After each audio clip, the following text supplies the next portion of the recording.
भ्रष्टाचार, निकम्मापन, महंगाई और बेरोजगारी, ये 4 चीजें भाजपा सरकार के खिलाफ विपक्ष के नैरेटिव का हिस्सा बनने वाली है।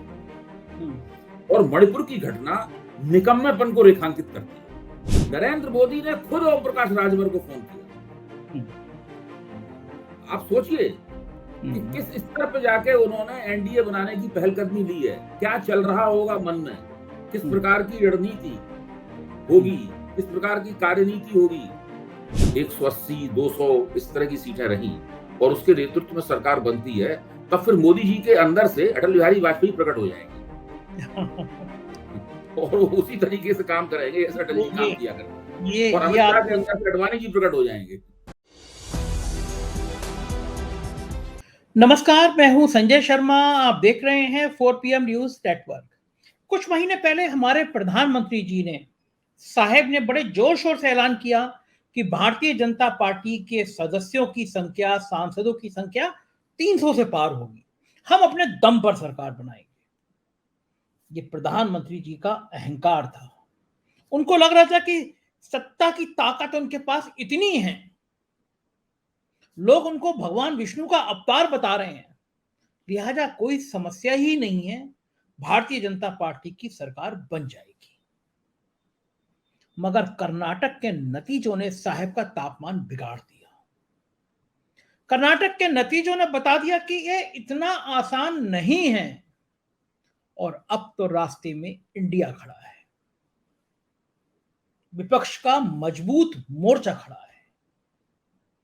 लिहाजा अब साहब को समझ आ गया कि बीजेपी से काम नहीं चलेगा, एनडीए को बुलाओ।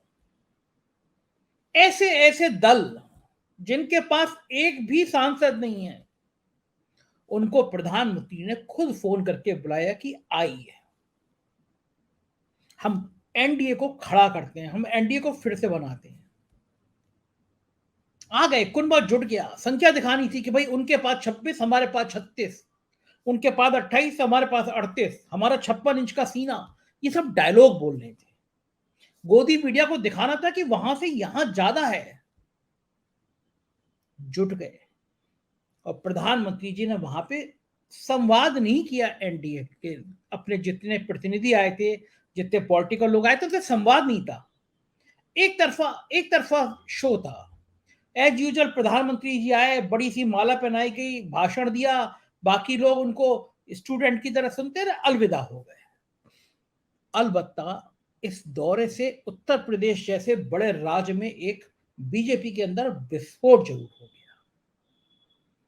देश का सबसे बड़ा राज्य, वहां पर कहा जाता है कि योगी और दिल्ली दरबार के बीच सब कुछ ठीक नहीं चल रहा। तो क्या प्रधानमंत्री जी के लिए आने वाले दिन परेशानी भरे हो सकते हैं? क्या एनडीए की राह में बहुत बड़ा रोड़ा अब इंडिया बनने जा रहा है? मैं आज आपको एक ऐसे प्रोफेसर से, एक ऐसे पत्रकार से मिलवाने जा रहा हूं जिनकी बात पूरे देश सुनता है। उनका अध्ययन इतना ज्यादा अच्छा है, उनका आकलन इतना अच्छा ज्यादा है, तमाम देश के बड़े बड़े टीवी चैनलों पर आप देखते रहते हैं। आज मैं अभय दुबे से देश की राजनीति के बारे में विस्तार से बात करूंगा। आपसे रिक्वेस्ट है, ये इंटरव्यू पूरा देखिए, बड़ा मजा आएगा आपको। देश की राजनीति का एक एक विश्लेषण, और प्रधानमंत्री मणिपुर क्यों नहीं जा रहे, और क्या मणिपुर की घटनाएं 2024 में एक विस्फोट का रूप लेंगी, भारतीय जनता पार्टी को पसीने पसीने कर देंगी ये तस्वीरें। चलते हैं सीधे अभय दुबे जी के पास। स्वागत है अभय जी आपका। देश में एक अजीब सा माहौल बन रहा है। मणिपुर के वीडियो विचलित कर रहे हैं, लगातार एक के बाद एक वीडियो आ रहे हैं, और आप चूंकि इतने बड़े मीडिया संस्थानों से जुड़े रहे हैं, आपने तमाम किताबें लिखी हैं पत्रकारिता का, ABCD से लेकर जेड तक आप उसके मास्टर रहे हैं। आपने हर काल पत्रकारिता का देखा है। लेकिन मैंने देखा कि मणिपुर में जब वो बीभत्स वीडियो आया, तो पूरी पूरी मीडिया के चैनल्स जो हैं वो मणिपुर टू राजस्थान, मणिपुर टू बंगाल करने में जुट गए। ये आरोप लगता रहा है कि एक वर्ग ऐसा है जिसको हम गोदी मीडिया कहने लगे हैं लोग। क्या कभी आपने सोचा था कि कभी इतनी बीभत्स घटनाओं पर भी चैनल बोलेंगे नहीं, और जब ऐसे वीडियो आएंगे तो राजस्थान और बंगाल के मुद्दे उठा के मणिपुर को डाइल्यूट करने की कोशिश की जाएगी? देखो संजय जी, मेरी निगाह तो इसमें बिल्कुल साफ है। मणिपुर की भारतीय जनता पार्टी सरकार, केंद्र की भारतीय जनता पार्टी सरकार और जिन चैनलों को हम लोग गोदी मीडिया कहते हैं, सारे नहीं, गोदी मीडिया कौन कौन से चैनल हैं हम लोग उनको जानते हैं, इन तीनों के बीच में इस मामले में एक नापाक समझौता है। ये तीनों पहले कोशिश ये करते रहे कि मणिपुर की घटनाओं पर पर्दा डाले रहा जाए। अब देखिए 4-5 तारीख की ये घटना है, स्त्रियों को नंगा करके घुमाने वाली। उसके बाद में उसके 14-15 दिन बाद यानी 19 तारीख के करीब पुलिस में एफआईआर दर्ज होती है। उसके 2-3 दिन बाद इस एफआईआर को एक थाने में, बड़े थाने में उसको ट्रांसफर किया जाता है। उसके बावजूद भी पुलिस कुछ नहीं करती है। पुलिस कहती है कि अभी हम दोषियों की पहचान नहीं कर पाए हैं। और फिर जब ये वीडियो सामने आता है तो फिर बिजली की रफ्तार से दोषियों को पकड़ा जाने लगता है।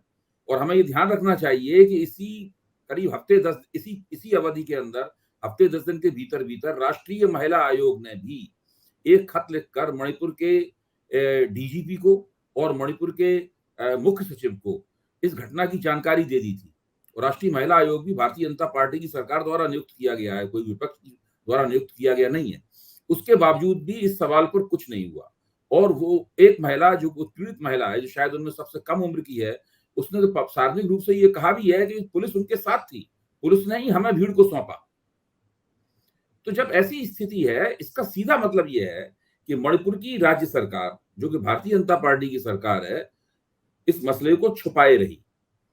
केंद्र सरकार के ऊपर भी शक होता है कि उसने भी जानबूझ के इस मसले को छुपाया, क्योंकि केंद्रीय गृह मंत्री अमित शाह वहां का दौरा कराए थे और वहां रह आए थे उस बीच में, यानी उनके मुख्यमंत्री से इस सिलसिले में बातचीत हो चुकी होगी। और मीडिया ने तो इसके ऊपर कोई कार्यक्रम किया ही नहीं, गोदी मीडिया ने। तो इन तीनों के अंदर सीधा सीधा गठजोड़ है। उसके बाद में अब इसको एक पॉलिटिकल स्पिन दिया जा रहा है कि भाई राजस्थान, छत्तीसगढ़ वगैरह वगैरह। तो राजस्थान, देखिए मैं मानता हूं कि देश में महिलाओं का अपमान करने वाली, महिलाओं का सार्वजनिक उत्पीड़न करने वाली या उत्पीड़न करने वाली घटनाएं होती रहती हैं। इसके ऊपर सारे देश को, सारी राजनीतिक पार्टियों को, पूरी व्यवस्था को एकजुट होकर मन बनाना चाहिए कि किस तरह इन घटनाओं को रोका जाए। इनकी कड़े से कड़े शब्दों में निंदा होनी चाहिए और बाकायदा इसके ऊपर एक राष्ट्रीय पहलकदमी की जानी चाहिए। लेकिन राजस्थान में कोई जाति संघर्ष तो हो नहीं रहा है, जाति शब्द से एथनिक कॉन्फ्लिक्ट है, यहाँ कोई जाति संघर्ष तो हो नहीं रहा है। जहां दूसरी जगहों पर महिलाओं का उत्पीड़न हुआ है, वो जाति, उसकी पृष्ठभूमि में जाति संघर्ष नहीं है, वो जाति संघर्ष का परिणाम नहीं है। मणिपुर की घटना अलग तरह की घटना है, वो सिर्फ महिला उत्पीड़न की घटना नहीं है। मणिपुर मई से लगातार जल रहा है। मई गुजर चुका है, जून गुजर चुका है, जुलाई गुजरने वाला है। वो लगातार जल रहा है और केंद्र सरकार और राज्य सरकार हाथ में हाथ रख के बैठी हुई है। मैं तो ये मानता हूं कि मणिपुर जो जल रहा है वो मणिपुर की भाजपा की राज्य सरकार का किया धरा है और इस चीज को तथ्यों द्वारा प्रमाणित किया जा सकता है। अब चूंकि वीडियो सामने आ गया, इन सब लोगों की पोल खुल गई, तब फिर प्रधानमंत्री से लेकर और गोदी मीडिया तक और मुख्यमंत्री से लेकर गोदी मीडिया तक सब इस मसले को एक स्पिन देने में लगे हुए हैं कि कहीं उनके दरवाजे पे ठीकरा ना फूट जाए। ठीकरा तो फूट चुका है, वो कितनी भी कोशिश कर लें। आप हिंदुस्तान की जनता को और टीवी देखने वालों को या मीडिया के जो उपभोक्ता हैं, उनको आप इतना बेवकूफ मत मानिए। सही बात है। तो राजस्थान और छत्तीसगढ़ में किसी महिला के साथ बदसलूकी हो जाएगी अगर, तो वो उसको मणिपुर की घटना के समकक्ष मान लेगा। इतना उल्लू मत मानिए, इनको पॉलिटिकल स्पिन देने दीजिए। इनको जो राजनीतिक नुकसान होना था हो चुका है। देखिए मैं मानता रहा हूं कि जब से मोदी जी भाजपा के सर्वे सर्वा हुए हैं, उत्तर पूर्व में भाजपा ने एक असाधारण रूप से अपना विस्तार किया है, जिसकी कभी किसी को उम्मीद नहीं थी। मैं इसका श्रेय उनको देता रहा हूं, लेकिन अपने उस विस्तार को केवल मणिपुर की मिसहैंडलिंग के कारण इन्होंने जीरो कर दिया है। उत्तर पूर्व में भाजपा को जो लाभ हुआ था, उसकी सारी प्रतिष्ठा समाप्त हो चुकी है। चुनाव जीतने हारने से प्रतिष्ठा नहीं बनती। लेकिन अभय जी, हमने देखा जब अमित शाह जी गए तो इन गोदी मीडिया चैनलों ने कहा कि अब चाणक्य जा रहे हैं, मणिपुर कंट्रोल कर लेंगे, और उसके बाद फिर जब स्थिति बदल गई तो मणिपुर का माँ भी बोलना बंद कर दिया। लेकिन अभय जी, सबसे ज्यादा मुझे भारत के जो महान बुद्धिजीवी हुए 2500 साल पहले, जिनको हम कौटिल्य कहते हैं, जो कि कोटिल गोत्र के थे इसलिए उनको कौटिल्य कहा जाता था, और जिनको हम चाणक्य भी कहते हैं, देखिए उनके साथ जो बदसलूकी हिंदुस्तान में प्रतिदिन की जाती है, उस पर मुझे बड़ा अफसोस है। किसी को भी चाणक्य कह दिया जाता है, हाँ। वो सोचते होंगे, अगर कहीं वो होंगे, सोचते होंगे क्या मेरे नाम की ये मैंने इसलिए अर्थशास्त्र जैसा महान ग्रंथ लिखा था, मेरे नाम की ये दुर्गत कर दी गई। ये लोग हाँ, जो पन्ना प्रमुख और पन्ना कमेटी बनाने वाले लोग हैं, जो कि इतने क्षुद्र हैं, इतने इतने जिसे कहते हैं इतने संकीर्ण हैं विचारों से, हैं? उन लोगों को जिनको गुजरात में जो सांप्रदायिक वारदातें हुई थी उसके कारण उनको तड़ीपार भी वहां से किया चुका है। इन सबको चाणक्य वगैरह क्यों कहा जाता है? और दुख की बात यह है कि हमारे आपके जैसे लोग जो उनको आलोचनात्मक दृष्टि से देखते हैं, वो भी उनको चाणक्य कह देते हैं, उनकी प्रशंसा करने वाले भी चाणक्य कहते हैं। तो देखिए, आप कौटिल्य को परेशान मत कीजिए। हाँ, ठीक, बिल्कुल बात है। लेकिन अभय जी, ये मुझे बड़ी हैरानी करने वाली बात लगती है कि प्रधानमंत्री आखिर क्यों नहीं गए मणिपुर पे? क्यों नहीं बोला उन्होंने? आज ब्रिटेन के संसद में बोला जा रहा है, अमेरिका चिंता कर रहा है, दुनिया के सारे बड़े-बड़े अखबार मणिपुर लिख रहे हैं। कई सारे देशों में सवाल खड़े हो रहे हैं कि देश में, भारत के एक राज्य में इतनी क्रूरता क्यों हो रही है? प्रधानमंत्री का ना जाना, और जब तक चीफ जस्टिस ने इस बात को कमेंट नहीं किया, तब तक प्रधानमंत्री का मां शब्द भी ना बोलना, इसके पीछे कौन सी राजनीति हो सकती है? मुझे तो लगता है कि ये थोड़ी इन लोगों से आकलन में, परिस्थिति के आकलन में गलती हो गई। प्रधानमंत्री ये मान मान मान चुके हैं कि वो बहुत बड़ी हस्ती हो गए हैं। तो उन्होंने एक अपनी, मुझे लगता ये है कि उन्होंने अपनी एक हायरार्की बना ली, अपनी एक प्राथमिकता सूची बना ली है कि इस तरह की घटनाएं, इस तरह की प्रकरण होंगे तो मैं उसमें हस्तक्षेप करूंगा, वरना नहीं करूंगा। बाकी जो नड्डा साहब को सौंप दूंगा, मोदी को, अमित शाह साहब को सौंप दूंगा और दूसरे साहब। तो मुझे लगता है उन्होंने सोचा कि मणिपुर का मसला, वैसे मणिपुर किनारे पड़ा हुआ है, वो कौन सा दिल्ली और पंजाब और हरियाणा है और पश्चिमी उत्तर प्रदेश है, कोई भारत के केंद्र में तो है नहीं, कोने में पड़ा हुआ है, कौन उसकी परवाह करता है? और वहां होने वाली घटनाओं को छुपाया जा सकता है, और अभी तक छुपाए भी रहे। आप देखिए, मीडिया, उनके मोदी मीडिया ने मणिपुर के ऊपर कोई कार्यक्रम नहीं किया। तो ये मेरे ख्याल से उन लोगों से गलती हो गई। अब ये मामला पकड़ गया है बहुत तूल।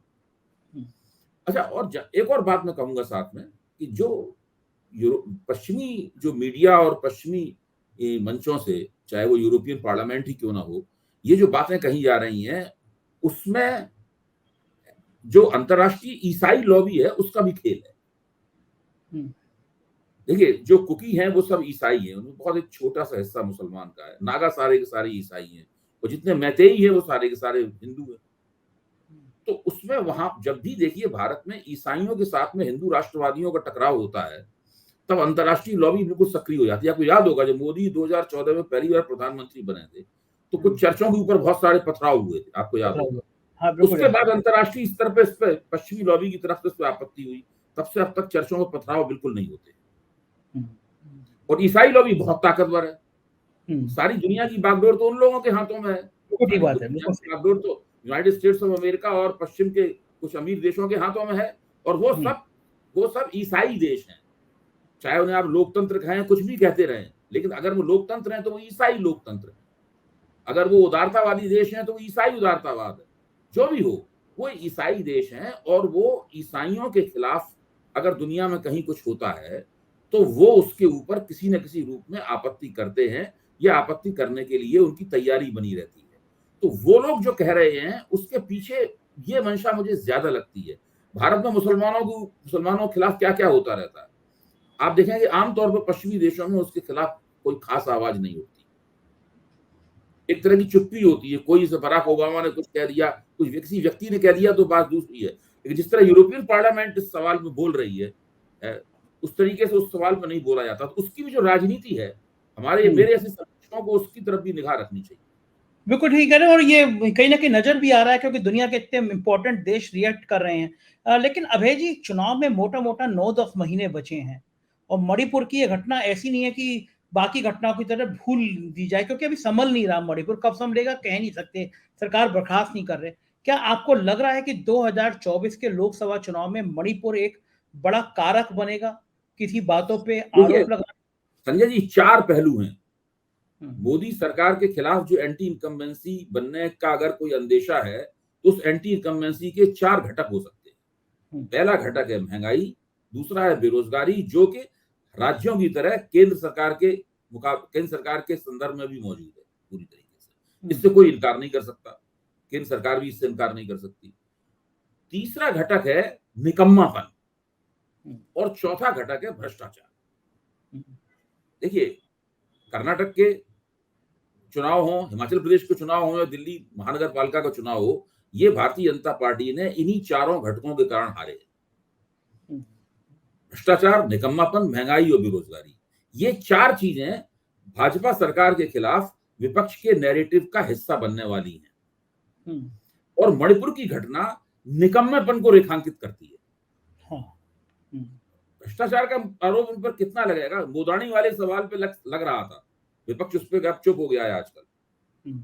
वो एक ऐसा मसला था जिसमें हो सकता है, लेकिन मणिपुर की घटना, अब राफेल के सवाल पर फ्रांस में कुछ सुगबुगाहट हो रही है।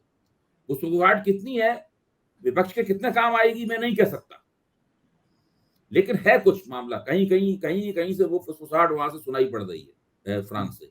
और इस तरह के जो हथियारों के सौदे होते हैं, उसमें जो सौदा करने वाला देश है, वहीं से दरअसल रहस्योद्घाटन भी शुरू होते हैं। बोफर्स के भी सारे रहस्योद्घाटन स्वीडन से ही शुरू हुए थे। और जब तक फ्रांस से कोई सुराग नहीं मिलेगा, तब तक राफेल के मसले पर भारत में कुछ हो नहीं सकता। मैं कहना ही चाहता हूं कि जो संभावित एंटी इनकम्बेंसी है, उसके चार घटक हैं।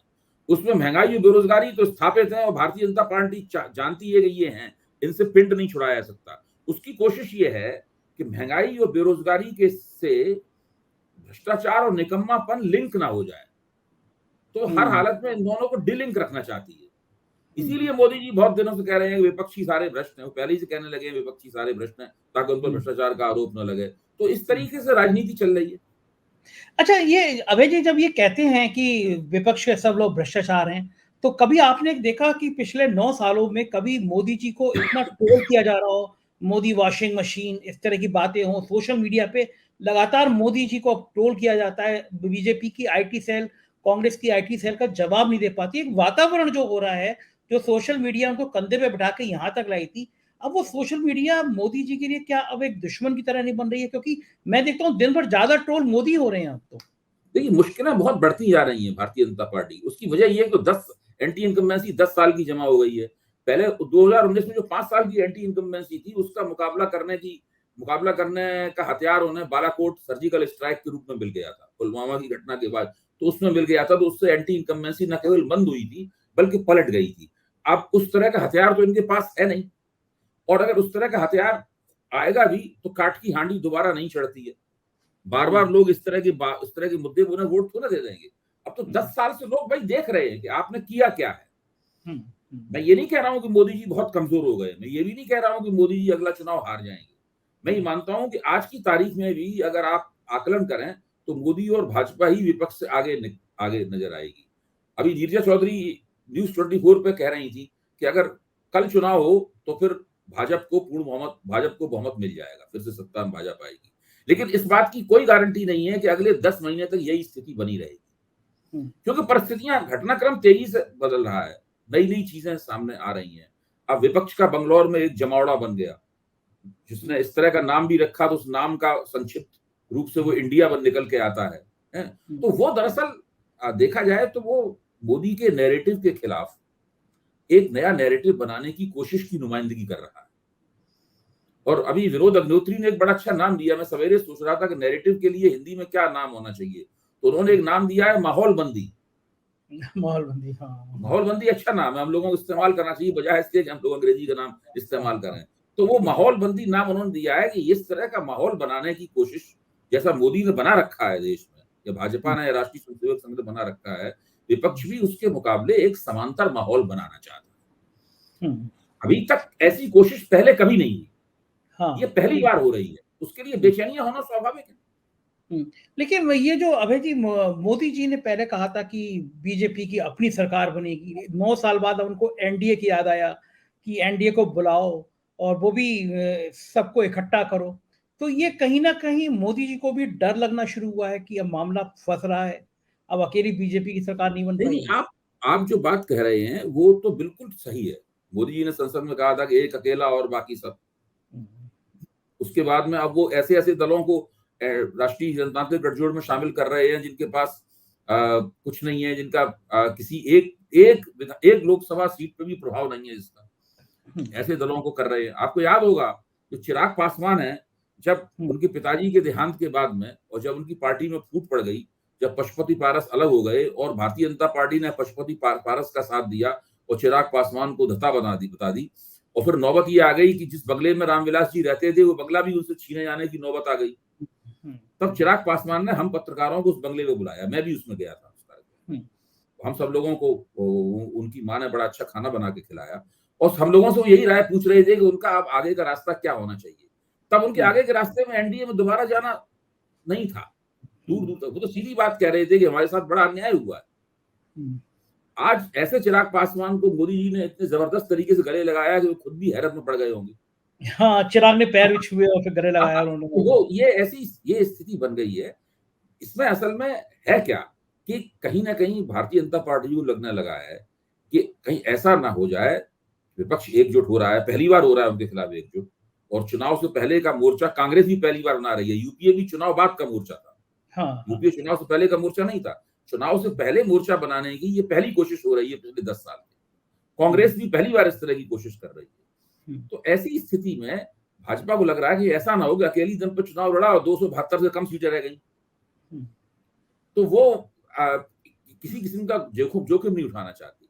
हर तरह की छोटी और मामूली से मामूली पार्टी को अपने साथ जोड़ना चाहती है ताकि एक पूरा नजारा बने। क्योंकि देखिए, जो बड़े बड़े दल एनडीए में हुआ करते थे, शिवसेना, अकाली दल, या मान लीजिए नीतीश कुमार की पार्टी, तो वो ये सारे के सारे दल जो है, जेडीयू, ये सारे के सारे दल एनडीए में नहीं रह गए। अब एनडीए छोटे छोटे मामूली किस्म के दलों का एक जमावड़ा बन के रह गई है, जिसमें मोदी जी बहुत बड़े नेता हैं, भाजपा उनके मुकाबले बहुत बड़ी पार्टी है। और जब उनकी एक तथाकथित ये बैठक हुई तो उसमें एक ही व्यक्ति ने भाषण दिया, उसका नाम था नरेंद्र मोदी। हाँ, बाकी सब लोग श्रोता थे। नरेंद्र मोदी की पब्लिक मीटिंग थी, वो एनडीए हाँ, की मीटिंग नहीं थी जिसमें ये लोग बैठे सुनते रहे, मोदी जी ने भाषण दिया और चले गए।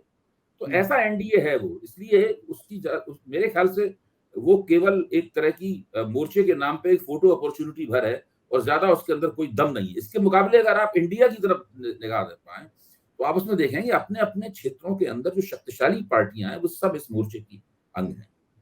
और भारत राष्ट्र समिति, चूंकि वहां पर चुनाव होने वाले हैं तेलंगाना में, इसलिए वो यहाँ नहीं है।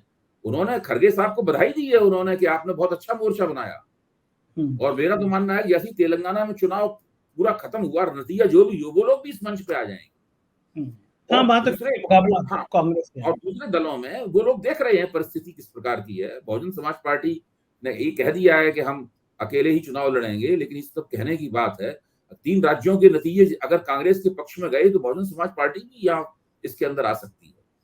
और बहुजन समाज पार्टी अगर आ गई तो उत्तर प्रदेश जैसी जगहों पर कांग्रेस, बहुजन समाज पार्टी और समाजवादी पार्टी के बीच में एक बहुत ही जबरदस्त और शक्तिशाली गठजोड़ बनने की संभावना बनेगी। और ये गठजोड़ 2019 जैसा नहीं होगा। 2019 में केवल सपा बसपा का गठजोड़ था, कोई राष्ट्रीय नजारा नहीं था, कोई नेशनल लेवल पे जीत का रसायन तैयार नहीं किया गया था विपक्षी एकता का। इस बार तो वो भी होगा उसके साथ में, तो उसका असर अलग तरह का पड़ेगा। अभय जी, अगर 272 सीटें बीजेपी की नहीं आ पाई, 260 हो गई, 65 हो गई, तो जो मोदी जी का ये जो डराने वाला स्टाइल है, जो तानाशाह वाला स्टाइल है, अगर एनडीए की सरकार बनेगी, पूरी बहुमत नहीं होगा, तो क्या ये इतना ही तानाशाह वाला रवैया रहेगा? भाजपा को कितनी सीटें मिलती हैं इस पर निर्भर करता है। अगर 272 की बजाय 250 सीटें मिली, 260 सीटें मिली, तब तो भारतीय जनता पार्टी की मजबूती वाली सरकार बनेगी और मोदी जी का रुतबा ऐसा ही रहेगा। अगर लेकिन भारतीय जनता पार्टी सबसे बड़े दल के रूप में उभरी, लेकिन उसके पास 200 के आसपास 180, 200 इस तरह की सीटें रहीं और उसके नेतृत्व में सरकार बनती है, तब फिर मोदी जी के अंदर से अटल बिहारी वाजपेयी प्रकट हो जाएंगे और वो उसी तरीके से काम करेंगे जैसे अटल जी काम किया करते। और अमित शाह के अंदर से अडवाणी जी प्रकट हो जाएंगे। ये आपकी लाइन बहुत अच्छी है कि मोदी जी के अंदर से अटल जी और शाह साहब के अंदर से आडवाणी। अभय जी, आप उत्तर प्रदेश की राजनीति को बहुत करीब से जानते हैं। एक और बहुत बड़ी बात हुई है उत्तर प्रदेश में। योगी आदित्यनाथ ने 6 साल में अपनी ब्रांडिंग बनाई है कि वो माफियाओं के खिलाफ काम कर रही है। उनकी ब्रांडिंग का सबसे बड़ा हथियार है और उनके बुलडोजर के निशाने में खास तौर से 3 लोग रहते थे, मुख्तार अंसारी, अतीक अहमद और आजम खां। अतीक अहमद दुनिया में रहे नहीं, अब मुख्तार अंसारी और आजम खां बचे। मुख्तार अंसारी के बेटे को जिस पार्टी ने विधायक बनाया, राजभर जी की पार्टी को, वो अब एनडीए का हिस्सा बन गई और योगी अच्छा आदित्यनाथ अच्छा संजय जी बताइए, ये भी बताइए साथ में अपने श्रोताओं को कि वो एनडीए के हिस्सा कैसे बने। वो ओम योगी प्रकाश आदित्यनाथ जी राजभर आना चाहते थे एनडीए, मैं बताता हूँ, ओम प्रकाश राजभर एनडीए में आना चाहते थे, इंतजार कर रहे थे बैठे हुए, ना उनके पास कोई फोन आ रहा था ना खबर पड़ रही थी। तब उनके पास एक फोन आया, किसका फोन आया अंदाजा लगाइए आप, बताइए, आप बताइए किसका फोन आया होगा ओम अमित शाह प्रकाश जी, राजभर को, हैं? अमित शाह आदरणीय जी। नरेंद्र मोदी खुद का, नरेंद्र मोदी ने खुद ओम प्रकाश राजभर को फोन किया। आप सोचिए कि किस स्तर पे जाके उन्होंने एनडीए बनाने की पहलकदमी ली है, क्या चल रहा होगा मन में, किस प्रकार की रणनीति होगी, किस प्रकार की कार्यनीति होगी, क्या सोच रहे होंगे, इससे आप अंदाजा लगाइए। ओम प्रकाश राजभर को कोई उत्तर प्रदेश स्तर के किसी नेता ने नहीं कहा था आप जाइए उसमें एनडीए की मीटिंग में, बल्कि खुद नरेंद्र मोदी ने फोन करके कहा कि आप आइए। लेकिन मैं जो पूछना चाह रहा था अभय जी, अब मोटा मोटा देखें तो मुख्तार अंसारी का बेटा एनडीए का हिस्सा है, टेक्निकली तरीके से हिस्सा है, यानी योगी आदित्यनाथ जिस मंच पर होंगे उस पर मुख्तार अंसारी का बेटा भी बैठा होगा अगर ऐसी कोई मीटिंग होती है तो इसमें देखिए ये सवाल जो है वो ओम प्रकाश राजभर से पूछा गया था, मैं सुन रहा था उस वक्त जब उनसे सवाल पूछा गया था, तो राजभर ने इसका एक जवाब दिया, उसको भी हम लोगों को ध्यान रखना चाहिए। राजभर ने कहा है कि जिस वक्त इनको टिकट मिला था उनकी पार्टी का, मुख्तार अंसारी के बेटे को टिकट मिला था, उसी वक्त उन्होंने साफ कर दिया था कि समाजवादी पार्टी के बहुत से लोग हमारे टिकट पर लड़ रहे, तो ये समाजवादी पार्टी के उम्मीदवार थे, लेकिन समाजवादी पार्टी के कहने पर हमारी पार्टी ने इन्हें टिकट दे दिया था। ये राजभर की सफाई थी। अब सफाई को हम किस रूप में लें हमारे ऊपर निर्भर करता है। तकनीकी रूप से आप जो कह रहे हैं वो सही है, तो मेरा सवाल ये है अभय जी, योगी सफाई देने के लिए दलील है, योगी जी ने उसका वेलकम नहीं किया क्योंकि योगी जी के समर्थक है, उनको कांटे खून नहीं है, क्योंकि योगी जी की जो सारी ब्रांडिंग मुख्तार अंसारी के बेटे के साथ वो कैसे बैठ सकते हैं। तो क्या लग रहा है कि योगी आदित्यनाथ जिस तेजी से बढ़ रहे थे, एक बहुत बड़ा डेंट योगी आदित्यनाथ की छवि को भी पहुंचेगा? नहीं देखिए, ये लोग बड़ी कुशलता के साथ में उससे किनारा कर लेंगे। मुझे नहीं लगता कि इससे कोई बहुत ज्यादा उनके ऊपर असर पड़ेगा। ये एक तो पहली बात, वो केवल एक विधायक हैं, ऐसा नहीं है कि कोई बहुत बड़े नेता हैं और उनके साथ जुड़ा रहना इनके लिए बहुत जरूरी है। तो बहुत तेजी और फुर्ती के साथ में उससे वो किनारा कर लेंगे। और वो आप जो बात कह रहे हैं, इस प्रकार की उलझन पैदा हो सकती है? लेकिन उस उलझन से निपटने की भी नेताओं के पास युक्तियां होती हैं। मुझे तो जानकारी जो मिली है, जाहिर है इस तरह की जानकारियों की बहुत कोई पुष्टि नहीं की जा सकती, लेकिन जो जानकारी मिली वो ये भी मिली है कि ओम प्रकाश राजभर के साथ में उत्तर प्रदेश के मुख्यमंत्री की भी बैठक हुई थी, और जिसमें उनकी तरफ से इस प्रकार के इशारे मिले थे कि अब आप आ जाइए राष्ट्रीय जनतांत्रिक गठजोड़ में। उसी के बाद से वो लगातार इंतजार कर रहे थे। उसके बाद नरेंद्र मोदी का फोन उनके पास गया, तो उसके बाद तो तेजी से चल के गए ही होंगे वहां पर। दरअसल ये बातें राजभर जी के कैंप से आई हैं, लेकिन राजभर जी ने जो योगी आदित्यनाथ के बारे में बयान दिए थे, मुझसे खुद उन्होंने इंटरव्यू में इतने अभद्र और खराब शब्द योगी आदित्यनाथ के लिए ठीक है, वो बयान मैंने उनके सुने हैं, और योगी जी की अभय जी, जो योगी जी की जो छवि है, इमेज है, वो भूलते नहीं है, गुस्सेल वाले बहुत हैं वो। तो यहाँ पे चूंकि इस तरह का ना उन्होंने वेलकम किया ना ट्वीट किया, तो ये बात भी है कि योगी संजय जी, मैं एक बात आपको बता दूं कि नेता जो होता है वो ऊपर से हमेशा ही बड़ी मजबूत, धाकड़ और इस तरह की छवि रखता है, जिसको आप रूपक के तौर पर कहें तो 56 इंच के सीने वाली छवि रखता है, या बुलडोजर वाली छवि रखता है। मोदी जी की छवि 56 इंच की है, इनकी छवि बुलडोजर की है। लेकिन अंदर से नेता बड़ा लचीला होता है, और वो किस बात पे लचीला बन जाए और कब वो अपने खिलाफ कही हुई बातों को भूल जाए, कब खुद द्वारा दूसरों के खिलाफ कही गई बातों को भूल जाए, इसका आप अंदाजा नहीं लगा सकते पहले से। हाँ, ये बात हम लोग उनकी पुरानी बातों के खिलाफ सोचते रहते हैं कि इनका बिहेवियर पैटर्न वैसा होगा, लेकिन वो एन मौके बदल जाते हैं। अबे जी, बस लास्ट में हम लोग महाराष्ट्र पर और बात कर लेते हैं। महाराष्ट्र का जो परिदृश्य चल रहा है वो किसी को समझ नहीं आ रहा। उत्तर प्रदेश के बाद सबसे ज्यादा सीटें देने वाला राज्य महाराष्ट्र, और महाराष्ट्र की राजनीति दिन पर दिन बदल रही है। क्या लगता है आपको कि शरद पवार भी 2-3 महीने पहले देखेंगे कि इधर जाया जाए उधर जाया जाए? अजीत पवार भी 2-3 महीने बड़ा पहले रहस्यमय मामला है भाई। देखिए, आपने कभी सुना है कि जो पार्टी तोड़ के गए हों और दूसरी सरकार में उन्होंने शपथ ले दी हो, बार बार मिल रहे हो आके? यहाँ तो कभी अजित पवार मिल रहे हैं, कभी प्रफुल्ल पटेल मिल रहे हैं, कभी छगन भुजबल मिलने आ रहे हैं, 2-2 घंटे की बातचीत हो रही है, उस बातचीत में क्या हो रहा है उसकी कुछ निकल के नहीं आ रहा उसके अंदर। तो ये पूरा मामला काफी रहस्यमय लग रहा है, कुछ भी घटित हो सकता है। पवार साहब बहुत बड़े खिलाड़ी हैं, ये भी हो सकता है कि लोकसभा चुनाव से ठीक पहले ये लोग उस गठजोड़ से निकल आए बाहर, फिर से एनसीपी में चले जाए, भाजपा के हाथों के तोते उड़ जाए। और ये भी हो सकता है कि पवार साहब उस गठजोड़ में चले जाए और विपक्ष के हाथों के तोते उड़ जाए, कुछ नहीं पता है क्या हो सकता है। तो महाराष्ट्र की स्थिति जो है बड़ी संदिग्ध किस्म की स्थिति है।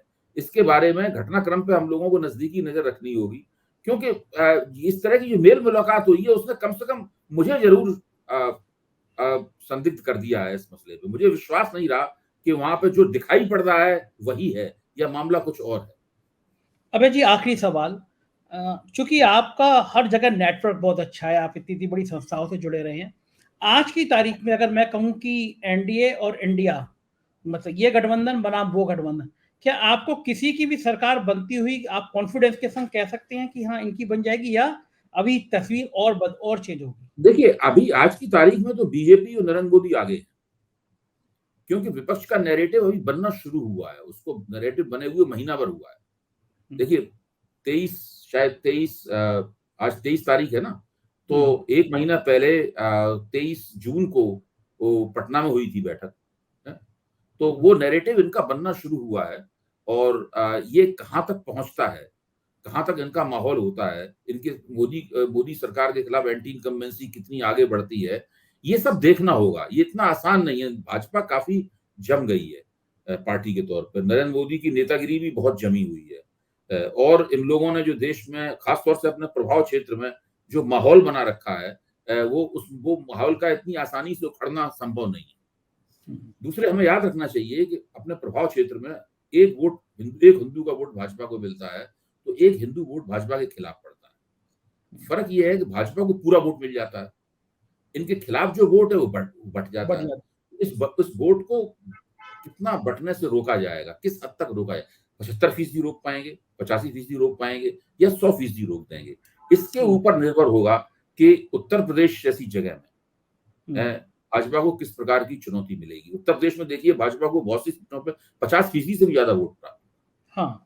तो जहां जो पार्टी इतना ज्यादा वोट लगातार चुनाव दर चुनाव प्राप्त कर रही हो, वहां उसको उखाड़ा जाएगा, तो उसके लिए बड़ी असाधारण किस्म की राजनीतिक परिस्थिति चाहिए, तभी वो उखड़ पाएगी। बिल्कुल ठीक है, शुक्रिया अभय जी, हम लोगों को आपने इतनी सारी बातें बताई राजनीति की, बहुत बहुत धन्यवाद, आभार आपका, थैंक यू। तो ये थे अभय दुबे जी, आपने सुना कितना साफ साफ सीधा सीधा बोल रहे हैं, बता रहे हैं कि तस्वीर अब विपक्ष का मोर्चा तेजी से पकड़ने वाला है। हालात क्या होंगे हमारी निगाह बनी रहेगी। कुछ राज्यों के फीडबैक के बाद हम फिर से अभय दुबे जी से बात करेंगे। शुक्रिया इस वीडियो को देखने के लिए, अपनी राय से जरूर अवगत कराइएगा। शुक्रिया, थैंक यू।